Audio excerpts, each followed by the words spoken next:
j'espère que vous allez bien. Moi, je vais super. Aujourd'hui, je vais vous présenter le bilan de ma semaine 3 du mois de février. Et voilà, et le budget, on va dire, hein, ce qui reste pour moi dans les enveloppes pour boucler cette dernière semaine que j'ai intégrée au mois de février. Donc, la semaine, normalement, nous sommes fin février, début mars. Mais c'est une semaine qui est intégrée pour moi au mois de février pour que mon mois de mars ne soit pas étalé sur 5 semaines, mon budget de mars ne soit pas étalé sur 5 semaines, mais plutôt sur 4 semaines. Ok. Je vais regarder, pour faire ce bilan, je vais regarder ce que j'ai dépensé cette semaine au niveau de mon budget nourriture. Donc, la semaine dernière, il me restait au total 115,17 € à dépenser, à repartir normalement sur 2 semaines. Cette semaine 3 qui est terminée, puisque nous sommes lundi, j'étais censée faire une semaine blanche. Je m'étais donné un pari que comme j'avais fait trop, j'avais dépensé et qu'honnêtement j'avais du stock, des réserves, je, je pars sur une semaine blanche. D'autant plus que la semaine passée, les enfants étaient en congé, donc il n'y avait pas les tartines à préparer pour les sous, certes les tartines pour la plaine. Mais voilà, j'avais tout ce qu'il fallait et je me disais que je ne vais pas dépenser, je n'ai besoin de rien, mais quand même, en ne voulant rien, je suis quand même allée à l'Aldi en milieu de semaine, c'était quel jour? Donc j'ai récapitulé ici dans mon petit agenda qui me donne le détail des dépenses à la semaine. Donc je suis allée à l'Aldi et j'ai dépensé 31,38 €. C'est la seule dépense alimentaire que j'ai faite cette semaine 3. Du coup, ici, en alimentation, je vais mettre... je prends quoi? Je vais mettre avec ça, hein. Donc, j'ai dépensé 31,38 €. Du coup, il me reste... J'ai quand même dépensé, mais le budget reste raisonnable pour la dernière semaine. Donc, moins 31, 38. Il me reste pour la dernière semaine 83,79 €. Donc, ici, 83,79 €. C'est mon budget pour cette semaine, pour la semaine 4. Mon budget alimentaire. Voilà. Donc, ça c'est fait. Du coup, j'ai quand même pu me rattraper. Je suis trop contente. J'ai quand même pu me rattraper parce que comme j'étais partie la semaine 1 et semaine 2 avec les dépenses folles en alimentation, je me disais comment je vais faire pour tenir parce que j'avais l'impression que quand je vais au magasin, je ne peux pas sortir sans dépenser 100 € minimum et je ne vois pas ce que j'ai pris et je reste raisonnable. Donc cette semaine, j'ai quand même continué à être raisonnable et sans manquer, sans me priver, hein. Encore une fois, je sais que, parce que je suis toutes les youtubeuses qui font un petit peu le budget, peut-être un peu moins régulier maintenant qu'avant. Avant, j'étais vraiment câblée, connectée, survoltée sur toutes les chaînes budget pour voir comment est-ce que les femmes, elles répartissent leur budget, comment est-ce qu'elles s'organisent.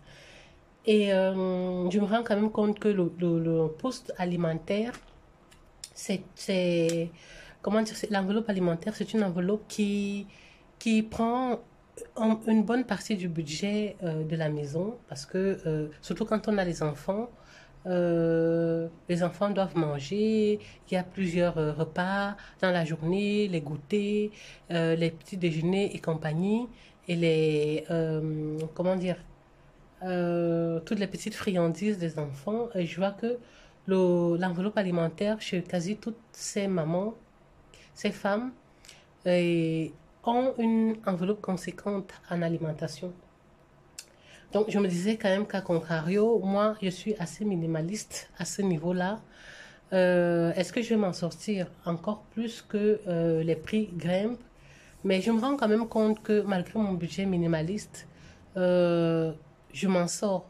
Parce que je pense que quand on met dans la tête qu'on a un montant plancher et qu'on ne sait pas faire mieux, je vais dire entre guillemets mieux, on s'arrange à ce que ces dépenses alimentaires rentrent dans ce cadre-là, dans cette case-là, sans pour autant que les enfants manquent de quelque chose. Donc, les enfants, et on ne mange pas les chips chez nous, hein. On mange bien, on mange équilibré, on mange des légumes, les enfants, les fruits, on le goûter, mais carrément, carrément.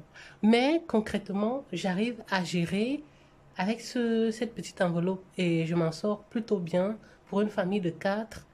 euh, voilà, ça va. Bon, ça va. Quand je me faisais la réflexion, je refais le flashback quand j'étais en couple avec mon ex-mari. On avait deux enfants. Nous étions aussi une famille de quatre, deux adultes, deux enfants, avant l'arrivée du troisième. Je pense que notre budget alimentaire explosait, ça dépassait les 800 euros le mois, franchement. Et quand je réfléchis bien, comment on faisait pour dépenser autant dans l'alimentation, franchement, je vois que dans ma réflexion, le congélateur était tout le temps bourré. On n'allait jamais chercher, on remplissait, on n'allait jamais chercher ce qui est en bas. Au bout d'un hiver, on vide tout ce qui est en bas, on jette parce que ça a duré trop longtemps, ça a duré un an, personne n'allait chercher. Mais on faisait tout le temps les courses. Le frigo était tout le temps bourré et on jetait tout le temps parce que les produits atteignaient leur date de péremption dans le frigo. On était tout le temps obligé de jeter. Du coup, on aurait pu gagner on aurait pu gagner facilement parce que ni mon ex-mari ni moi n'étions de gros mangeurs et on avait voilà, un petit garçon et un bébé. Peut-être le bébé coûtait parce qu'il faut les couches, il faut le lait, il faut x, y choses. Mais franchement, on aurait pu facilement vivre avec 400, 300 euros même. On jetait, je veux dire, on gaspillait, hein. Donc, je me rends compte que même avec un très très petit budget alimentaire, même si on est une famille nombreuse, on peut très bien s'organiser, on trouve les astuces pour pouvoir bien vivre et respecter son budget. Pour les mamans qui sont un petit peu dans ma situation, qui évoluent avec une famille de un 2 3 4 ou plusieurs et qui ont un petit budget alimentaire, vous pouvez toujours commenter et dire hein, si l'organisation avec votre petite enveloppe alimentaire, ça vous donne du fil à retordre pour pouvoir nourrir tout le monde, toute la famille, toute la famille, ou alors vous êtes à l'aise avec votre budget et vous réussissez à plutôt bien manager. Voilà. Donc, pour ce qui est de mon budget alimentaire, c'est ça. J'ai 83 euros qui vont être repartis sur cette semaine-ci. Voilà, cette semaine, moi, je suis en congé. J'ai pris une semaine, je suis avec les enfants à la maison. On va essayer de faire quelques activités cette semaine, s'il fait beau, notamment aller marcher dans les bois. C'est déjà une bonne activité en plein air et qui ne coûte rien, hein, sauf notre énergie et ça nous fait du bien. Et peut-être aller à la mer. Ok. Donc, pour le reste, je vais prendre mes enveloppes ici et faire le récap. Cette semaine, okay, je vais faire ça ici. Essence. Cette semaine, j'ai encore creusé dans ma carte bancaire pour mettre de l'essence dans ma voiture. Donc, j'ai mis 18 euros. Si je viens écrire directement mes dépenses que j'ai dû effectuer ici. Donc, essence, j'ai dépensé 18 euros. Essence, 18 euros 39. Médicaments, rien. Je n'ai pas d'animaux. En alimentation, j'ai dépensé 31 euros 38. Tout prix, c'est un magasin qui vend un petit peu de tout, moins cher. J'ai fait des courses là-bas, j'ai acheté des bouillottes pour mes enfants parce que Je ne chauffe pas les chambres des enfants. Et moi, j'ai la bouillotte. J'ai toujours la bouillotte que je jette dans mon lit. Ça réchauffe mon lit avant que je ne vienne plonger dedans dans la nuit pour dormir. Et souvent, mon grand, il vient toujours me demander ma bouillotte. Et c'est un peu... je lui donne bien sûr, mais moi, ça me prive de ma bouillotte. Et les deux petits aussi, moi aussi. Du coup, je suis allée dans le magasin où on fait un peu de tout. J'ai ramassé 3 bouillottes. Donc, chacun de nous, maintenant, a sa bouillotte. Personne ne viendra plus déranger personne.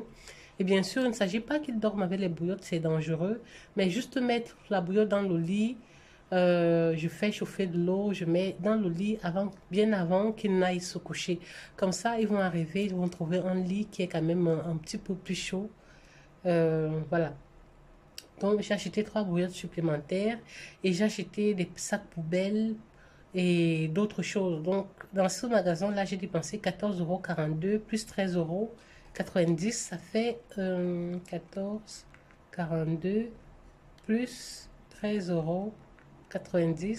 Donc, j'ai dépensé, je vais mettre ça dans tout prix. Je vais mettre ici, tout prix. J'ai donc 28,32 €. Ok. Azeman, c'est un magasin qui vend aussi un peu de tout. J'avais acheté de la déco pour Pâques. J'ai dépensé 14 €. J'ai participé samedi à un salon pour l'entrepreneuriat. Et là-bas, j'ai rencontré de jeunes entrepreneurs qui présentaient leurs projets. Et parce que voilà, je me lance en entrepreneuriat, c'est un peu mon projet 2023. Et je voulais un petit peu voir, avoir partage d'expérience des autres, comment ils ont commencé, comment est-ce que... bref, c'était un salon sur ça et c'était intéressant. J'ai acheté 2, 3 bricoles pour encourager, bien sûr, les porteurs de projets qui étaient là. Et j'ai dépensé 23 €. Donc, je vais mettre ici, artisan, 23 €. Essence, j'ai déjà mis, je crois. Voilà. Donc, voilà les dépenses que j'ai fait cette semaine. Du coup, si je viens ici dans divers, dans mon enveloppe divers, il n'y a plus rien. Il y avait 40 €, mais c'est l'enveloppe que j'ai utilisée pour faire les courses de tout prix là, les bouillottes que j'ai achetées. Donc les 2 fois, ça coûtait 28,32 € et aussi une partie de l'argent pour Zeman, magasin de déco. Donc j'ai pris dans une partie dans divers, dans divers, 40 €, ben, ça s'est envolé, il ne reste plus que 2 €. Dans l'enveloppe de mes enfants, également, il n'y a plus rien, il reste que 5 €. Dans l'enveloppe loisirs et resto, il y avait 20 €. Ça fait partie aussi, parce que là, quand je suis allée à tout prix et à Zeman, j'avais de l'argent en espèces. J'étais partie avec ceci. Donc, j'ai enlevé l'argent un petit peu dans n'importe quelle enveloppe où je trouvais l'argent pour faire ces dépenses. Je n'ai pas utilisé la carte. Donc, il y avait 20 € ici. Mais j'ai utilisé une partie de cet argent aussi pour les mêmes causes. Entretien, il n'y a plus rien. Santé, il y a toujours les 20 € que je n'avais pas utilisé dans l'entretien. Reste 2 € et quelques cents. Ça, je vais compter. Si c'est des pièces qui restent... Je disais que si les pièces résistent à cette semaine, ces dernières semaines de février, mais je vais les compter à la fin du mois. Donc, finalement, cette semaine, j'ai fait des micro-dépenses. Je n'ai pas beaucoup dépensé, mais je n'ai pas dépensé avec la carte. Il me restait pas mal de billets ici dans mes enveloppes physiques, mais maintenant, vous voyez que c'est vide. J'ai utilisé l'argent qui était ici pour faire les micro-dépenses. Pardon, que j'avais à faire. Voilà. Et c'est quoi donc ces dépenses que mes enveloppes physiques ont financées? Sauf bien sûr l'essence. L'essence de 18,23 €. J'ai utilisé la carte pour ça. 28, 32, plus 14 € à Zeman. Donc ici, j'ai dépensé au bureau 60,55 €. Et de l'autre côté, j'ai dépensé 23 plus 3 plus 1, 4. 5 plus 2, 5, 3 plus 2, 5, 4, 38. Donc, de l'autre côté, j'ai dépassé 54, 38, plus 60, 55. Ça fait combien? Ça fait un total de dépenses de 114,93. Voilà, cette semaine, 114,93 € sont partis. Voilà, et 100 € à peu près sont sortis de mes enveloppes physiques. Donc, en gros, dans mes 150 € du mois, une bonne partie de ces enveloppes ont été dépensées à la semaine 3 du mois de février. Donc, pour résumer, pour ma semaine prochaine, la semaine 4, prochaine, cette semaine, puisque nous sommes lundi, pour cette semaine, il me reste en alimentation 83,79 € à dépenser et il me reste dans mes enveloppes physiques, mais comme vous avez vu, voilà ce qui reste là. Ok, chez vous, j'espère que cette dernière semaine, parce que je sais que pour vous, c'est la dernière semaine qui boucle votre mois de décembre. Elle s'est bien passée, décembre. Je pense que je vis dans le passé. Qui boucle le mois de février, c'est bien passé. Donc, j'espère que en général, votre budget de février ça a répondu à vos attentes. Et je ne peux que vous souhaiter un beau mois de mars. Quant à moi, le mois de février n'est pas bouclé. On a encore quelques jours et puis on va faire ça. Sur ce, je vous souhaite une agréable semaine, une bonne fin de journée et un gros bisou. À bientôt. Au revoir.